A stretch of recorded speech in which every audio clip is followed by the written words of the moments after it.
एक लड़का जिसे लोग हीरो नहीं बल्कि जोकर कहते थे, एक अभिनेता जिसकी लगातार फिल्म फ्लॉप होने के बाद लोगों ने भविष्यवाणी कर दी कि उसका कैरियर अब खत्म हो चुका है भैया। एक सुपरस्टार जिसके घर इनकम टैक्स का छापा पड़ता है, लेकिन अगले दिन वो अपनी वैनिटी वैन की छत पर चढ़कर हजारों लोगों के साथ सेल्फी लेता हुआ नजर आता है और सत्ता की आंखों में आंखें डालकर चुनौती दे रहा था। एक ऐसा इंसान जिसने राजनीति में आने से पहले ही फिल्मों से संन्यास लेकर ऐलान कर दिया और अब वक्त ऐसा पलटा है कि वही आदमी तमिलनाडु की सत्ता के सबसे बड़े सिंहासन पर बैठने जा रहा है। और शायद जिस फिल्म जननायक की रिलीज पर रोक लगा दी गई थी, अब जब वह फिल्म रिलीज होगी ना तो उसके टाइटल के कोड में लिखा जाएगा विजय थालापति मुख्यमंत्री तमिलनाडु। तो आइए दोस्तों, हम वीडियो को शुरू से शुरू करते हैं और आपको पूरी वीडियो को समझाने और बताने की कोशिश करते हैं। लेकिन उससे पहले आपसे एक रिक्वेस्ट है कि चैनल पे नए हैं तो वो सब्सक्राइब करके वीडियो को लाइक कर दीजिए, क्योंकि मेरे चैनल पर स्ट्राइक आया हुआ है। अगर आप सब्सक्राइब करेंगे तो मेरी जो वीडियो है वो और लोगों तक पहुँचेगी और हम अपनी आवाज़ को और बेबाकी से उठा सकेंगे। तो सब्सक्राइब और लाइक कर दीजिए और आइए आगे देखते हैं पूरी कहानी क्या है। News coming in from Tamil Nadu, where TVK chief Vijay, we're given to understand, has won from both his seats. दोस्तों, ये कहानी है उस लड़के की जिसे कभी लोग देखकर हंसते थे, लेकिन आज उसी के नाम पर लाखों लोग सड़क पर आ जाते हैं। दोस्तों, ये कहानी है विजय थालापति की। कहानी शुरू होती है करीब 60 साल पहले चेन्नई की एक छोटे से घर से। उस घर में रहते थे S.A. चंद्रशेखर और उनकी पत्नी शोभा। दोनों तमिल सिनेमा में संघर्ष कर रहे थे। चंद्रशेखर डायरेक्टर बनने का सपना देख रहे थे और शोभा गायिका के तौर पर अपनी पहचान बनाने की कोशिश कर रही थी।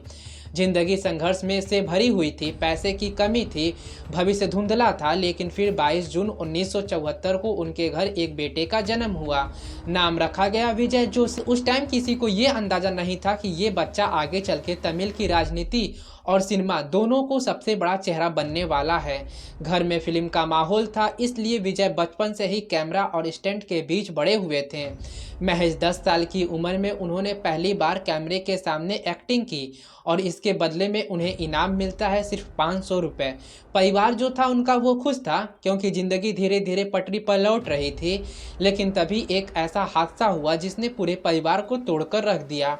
विजय की छोटी बहन विद्या की मौत हो गई। उस वक्त विजय बहुत छोटे थे, लेकिन बहन को खोने का दर्द उन्हें अंदर से खोखला कर दिया था। जो लड़का हर वक्त हंसता था वो अचानक शांत रहने लगा था। लेकिन वक्त गुजरता गया और विजय ने खुद को फिर संभाल लिया। 18 साल की उम्र में उन्होंने अपने पिता से कहा, मुझे हीरो बनना है पिताजी। पिता ने कहा कि तमिल सिनेमा में हीरो बनना बेटा इतना आसान नहीं है। वहाँ हीरो सिर्फ अभिनेता नहीं होते हैं, भगवान होते हैं। उस दौर में रजनीकांत और कमल हसन जैसे सुपरस्टारों का राज था। ऐसे में दुबले पतले लड़का, घुंघराला बाल, छोटा मुंह, साधारण चेहरा, कोई भी उसे हीरो मानने को तैयार नहीं था। शुरुआत में उनके पिता ने भी उन्हें मना कर दिया था, लेकिन विजय तो वहां पर जिद पर अड़ गए थे। उन्होंने अपने पिताजी से साफ कहा, पिताजी मुझे हीरो बनना है, मतलब बनना है। आखिरकार उनके पिताजी मान जाते हैं। विजय अपनी एक्टिंग पर काम करना शुरू कर देते हैं।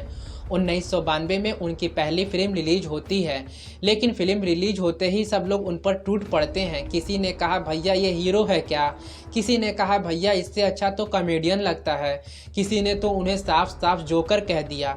सोचिए, जिस लड़के का सपना था लाखों लोगों का हीरो बनना, उसे लोग स्क्रीन पर देखकर हंस रहे थे।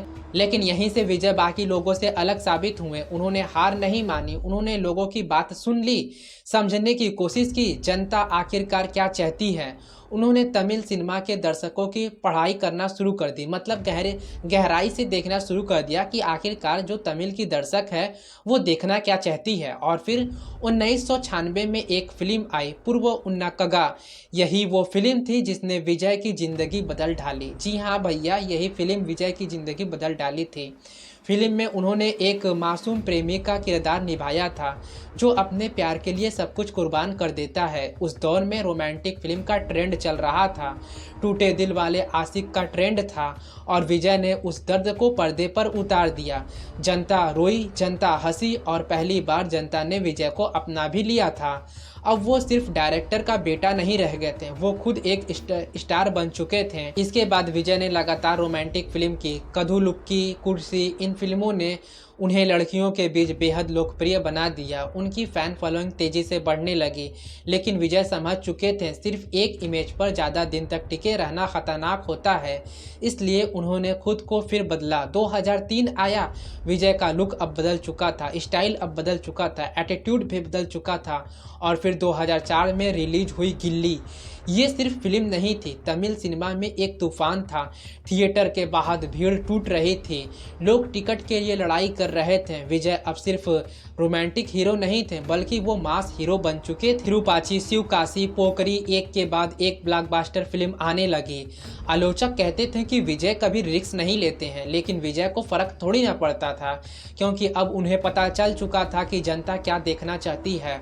और जिसने जनता की नब्ज पकड़ ली ना, उसे रोकना आसान नहीं होता है। लेकिन हर सुपरस्टार की ज़िंदगी में एक ऐसा दौर भी आता है जब लगता है कि भैया अब सब कुछ ख़त्म हो चुका है, और विजय के साथ भी यही हुआ। 2007 से 2010 तक उनकी लगातार फिल्म फ्लॉप होने लगी थी। बॉक्स ऑफिस पर उनका चमक अब फीकी पड़ने लगी थी। मीडिया ने कहना शुरू कर दिया था कि विजय अब खत्म हो चुके हैं। यहाँ तक कि क्रिटिक्स बोले अब ये वापसी नहीं कर पाएगा। सोशल मीडिया पर मजाक उड़ने लगा था।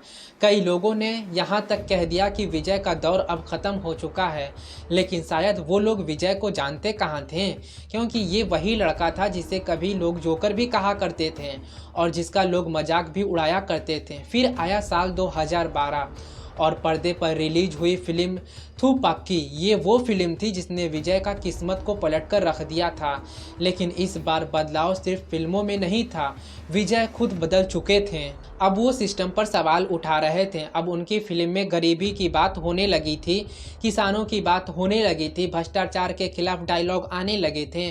काठी में किसानों का मुद्दा उठाया गया, मार्शल में टैक्स सिस्टम पर सवाल उठाया गया, सरकार में राजनीति पर भी हमला किया गया। विजय धीरे धीरे खुद को एक ऐसे हीरो में बदल रहे थे जो स्क्रीन पर जनता का आवाज़ बन चुका था। और यहीं से लोगों ने अभिनेता विजय को नहीं, भविष्य के नेता विजय को देखना शुरू कर दिया था। सफ़ेद शर्ट, सिंपल पैंट, पैरों में चप्पल और गरीबों के लिए लड़ने वाला किरदार। ये सिर्फ फिल्म नहीं थी, ये उनकी राजनीति इमेज की तैयारी थी।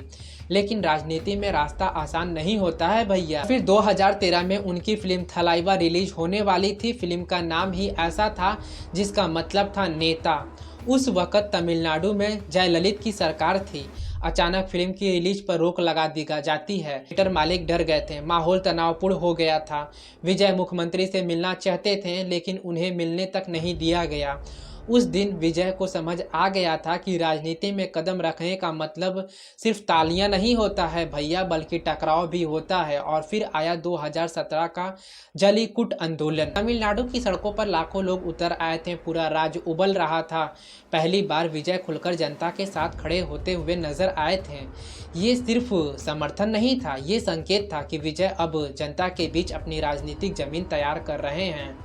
लेकिन जब आप सिस्टम के खिलाफ खड़े होते हैं, तब सिस्टम भी आपको नोटिस करने लगता है। और इसकी पहली बड़ी झलक दिखी थी 2020 में। तमिलनाडु के नेवली में विजय अपनी फिल्म की शूटिंग कर रहे थे, तभी अचानक इनकम टैक्स विभाग की टीम पहुंच जाती है। शूटिंग रोक दी जाती है, विजय को पूछताछ के लिए ले जाया जाता है, उनके घर पर छापा पड़ जाता है। मीडिया में ब्रेकिंग न्यूज़ चलने लगती है कि विजय टैक्स चोर हैं। विरोधियों को लगा कि अब उनका छवि जो है वह टूट जाएगी। लेकिन भैया अगले ही दिन विजय ने ऐसा जवाब दिया जिसने पूरे तमिलनाडु में आग लगा दी। वो फिर से नेवली पहुँचे, अपनी वैनिटी वैन की छत पर चढ़े और हजारों फैन के साथ सेल्फी ली। वो तस्वीर सोशल मीडिया पर तूफान की तरह वायरल होने लगी थी। बिना एक शब्द बोले विजय ने सत्ता को संदेश दे दिया था कि भैया मैं डरने वालों में से नहीं हूँ। और उसी दिन सबको समझ आ गया था कि विजय अब सिर्फ अभिनेता नहीं रहे हैं, वो राजनीति में भी आने वाले हैं। हालांकि इसकी तैयारी बहुत पहले ही शुरू हो चुकी थी। 2009 में ही उनका फैन क्लब विजय माइकल इनकम बन चुका था। लेकिन ये कोई साधारण फैन क्लब नहीं था भैया, ये धीरे धीरे राजनीति संगठन में बदलने लगा था। लोगों की हेल्प, सामाजिक काम, गरीबों के बीच पहुंच, हर जिले में नेटवर्क। विजय चुपचाप अपनी सेना तैयार कर रहे थे।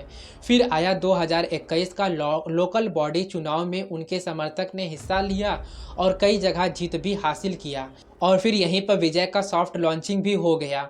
अब उन्हें भरोसा हो चुका था कि ज़मीन तैयार हो गई है। और फिर आया 2024, जब विजय ने सबसे बड़ा दांव खेल दिया। उन्होंने अपनी पार्टी लॉन्च की, तमिलग्रह वेत्री व कछेगम यानी टीवीके। लेकिन इससे भी बड़ा झटका तब लगा जब उन्होंने ये ऐलान किया कि अब वो फिल्म से संन्यास ले रहे हैं। अब यहाँ पर आप ये सोचिए, जिस इंसान की हर फिल्म करोड़ों कमाती हो, जो तमिल सिनेमा का सबसे बड़ा स्टार हो, वो खुद अपने करियर की चोटी पर फिल्म को छोड़ रहा था, क्योंकि अब उसका लक्ष्य सिर्फ सुपरस्टार बनना नहीं था, सत्ता हासिल करना था। विजय ने साफ कर दिया था कि वो राजनीति में आधे मन से नहीं उतरेंगे, पूरे समय से और पूरी ताकत से। फिर राजनीति उन्होंने 2024 का लोकसभा चुनाव भी नहीं लड़ा, क्योंकि उनका असली निशाना पता है क्या था? 2026 का तमिलनाडु विधानसभा चुनाव था। इसी बीच उनके परिवार में भी विवाद शुरू हो गया था। उनके पिता ने उनके नाम से अलग राजनीतिक संगठन बनाने की कोशिश की। मामला इतना बढ़ गया कि विजय को कानूनी कार्रवाई तक करनी पड़ी थी। लेकिन दोस्तों, विजय अब किसी भी कीमत पर अपनी राजनीतिक पहचान कमजोर नहीं करने देना चाहते थे। फिर आया 27 अक्टूबर 2024, वीके वंडी की विशाल रैली, लाखों लोगों की भीड़, हर तरफ सिर्फ एक नाम गूंज रहा था, थालापति थालापति थालापति। विजय फिल्मी अंदाज में स्टेज पर पहुंचते हैं और उसी दिन तमिलनाडु की राजनीति ने ये महसूस कर लिया था कि अब एक नया खिलाड़ी मैदान में उतर चुका है। डीएमके और एआईएडीएमके के बीच घूमती राजनीति में पहली बार कोई तीसरा चेहरा, कोई नई ताकत उभर कर आई थी। विजय ने पेरियर और अंबेडकर और कामराज की बात की, सामाजिक न्याय की बात की, युवाओं की बात की। लेकिन राजनीति सिर्फ भीड़ से थोड़ी न चलती है, राजनीति से भी चलती है। और इसी बीच विजय ने संपर्क किया प्रशांत किशोर से। राजनीति तैयार हुई, फैसला लिया गया कि विजय अकेले चुनाव लड़ेंगे, कोई गठबंधन नहीं होगा, कोई सहारा नहीं होगा, सिर्फ जनता। इसके बाद शुरू होता है एक ऐसा प्रचार जो तमिलनाडु ने पहले कभी नहीं देखा। हर रैलियों में सीटियों की आवाज़ गूंजती थी। विजय के चुनाव चिन्ह सिटी था, पूरा राज्य में वायरल हो चुका था। बच्चे, बूढ़े, युवा, हर कोई सिटी बजा रहा था। और फिर सोशल मीडिया पर डिजिटल कैंपेन चलाए गए थे। गांव में हेलोग्राम के जरिए विजय के भाषण दिखाए गए थे। रोबोट लोगों का स्वागत कर रहा था, उनके जैसे दिखने वाले लोग प्रोग्राम कर रहे थे। ये सिर्फ चुनाव प्रचार नहीं था, ये एक इमोशन कनेक्शन बनाया जा रहा था। विजय ने बच्चों तक से कह दिया, जाओ अपने माता पिता को समझाओ। विरोधियों ने मजाक उड़ाने लगा था, लेकिन जनता सुन रही थी। और फिर आया 4 मई 2026, नतीजा का दिन था। पूरा तमिलनाडु टीवी स्क्रीन के सामने बैठा था। जैसे जैसे रिजल्ट आया, एक बात साफ हो गई कि इतिहास बदल रहा है। 2034 विधानसभा सीट वाली में विजय की जो पार्टी टीवीके थी, उसको 107 सीट मिलती है। मतलब टोटल देखा जाए तो 108 मिली थी, लेकिन विजय 2 सीट पर लड़े थे, इसलिए हम 107 ही कहेंगे। तमिलनाडु की राजनीति में दशकों से चल रहा डीएमके और एडीएमके के बीच में खेल जो है वह खत्म हो चुका था और एक नया अध्याय शुरू हो चुका था। और उस अध्याय के केंद्र में खड़ा था वही लड़का जिसे कभी लोग जोकर कहते थे। लेकिन असली चुनौती अब शुरू होती है, क्योंकि भीड़ जुटाना आसान है, वोट जुटाना मुश्किल है, लेकिन सत्ता चलाना उससे भी ज़्यादा मुश्किल है। इतिहास गवाह है कि हर सुपरस्टार सफल नेता नहीं बनते हैं। चिरंजीवी के पास भी भीड़ थी, कमल हसन के पास भी भीड़ थी, रजनीकांत के पास भी भीड़ थी। उनके नाम पर लोग पागल हो जाते थे, लेकिन सत्ता उनसे कहीं दूर थी। जयललित और एमजी रामचंद्र के बाद विजय को वो मौका मिला जहां वो सिर्फ फिल्मों के नहीं बल्कि असली ज़िंदगी के थलापति भी बन चुके हैं। और उन्हें अब ये साबित करना होगा कि जो आदमी स्क्रीन पर गरीबों की लड़ाई लड़ता था, अब वो असल ज़िंदगी में भी जनता की उम्मीद पर खड़ा उतर पाएगा। क्या वो तमिलनाडु को बदल पाएगा? ये इतिहास में एक सफल मुख्यमंत्री के तौर पर याद किया जाएगा? इसका जवाब आने वाले वक्त में मिल जाएगा। लेकिन फिलहाल इतना तय है कि जिस लड़के को कभी लोग देखकर हंस रहे थे, जोकर कह रहे थे, आज उसके नाम से तमिलनाडु की राजनीति काँप रही है।